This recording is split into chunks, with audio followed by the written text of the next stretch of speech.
So let's get more now on the reports of progress in agreeing a deal to rescue the US car industry. A congressional aide quoted by the Reuters news agency says the deal could be for a figure of around $15 billion. That's less than half the sum requested. But the White House has emphasised that talks are continuing. Well, joining me from Washington is Mark Bloomfield, President of the American Council for Capital Formation. Details are still very sketchy, aren't they, about this deal? They are. We've got a lot of smoke, but we don't have a cigar yet.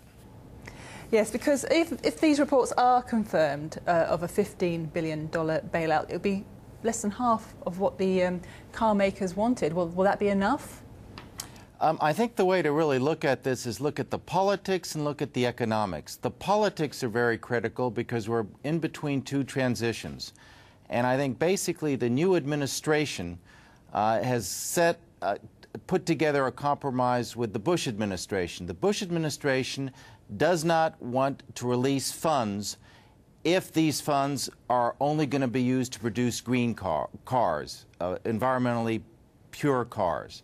On the other hand, the Obama and the Democrats want funds, and they're willing to take it out of that special fund for green cars if they get repaid in 15 years, and then the Obama administration can look at the whole deal, the details of it all over again. So this is a way to sort of gently pass the bucket from the old regime to the new regime. So that's what all the politics are about. And neither side, of course, wants to be stuck with the car industry going down. That's the political page.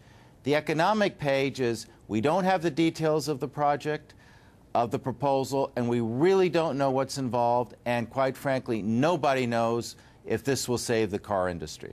Because there has been a lot of talk about strings needing to be attached. What specific conditions would be needed for this bailout to work, do you think? Oh, I think there are a couple of strings. I think one string, the more serious strings, is this is what happens in a bankruptcy court, and that is that all parties, all stakeholders have to give. The shareholders will have to lose some of their benefits, some of their potential profits. The unions will have to give up wages.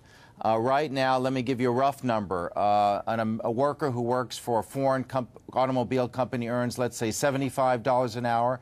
Somebody who works for an American company earns $45 an hour. So they have to give. The unions have to give. The shareholders have to give. And there has to be some give also on management. So that gets worked out in a bankruptcy court. The difference between just letting it go to a bankruptcy court is they're worried that unlike the airlines where you buy a ticket and if you go into bankruptcy, the airline will still fly, in a car, if you go into bankruptcy, maybe customers won't buy the car from a company in bankruptcy. So you have some additional government protections. For example, if this happens and you are forced into bankruptcy, the government, for example, will make sure that the warrant on that car, warranty, will be exercised. So it's an unusual mixture between traditional bankruptcy and government guarantees given this peculiar economic and political situation. And briefly, do you think these dreadful job figures that we've just had for November may have helped to focus minds on this deal? I don't think there's any question about it. As you know, this was the largest job loss in 34 years. I think it's indicative of an economy going into deeper recession. I think it's indicative of loss of confidence among the American political class, and I think it's a lack of liquidity.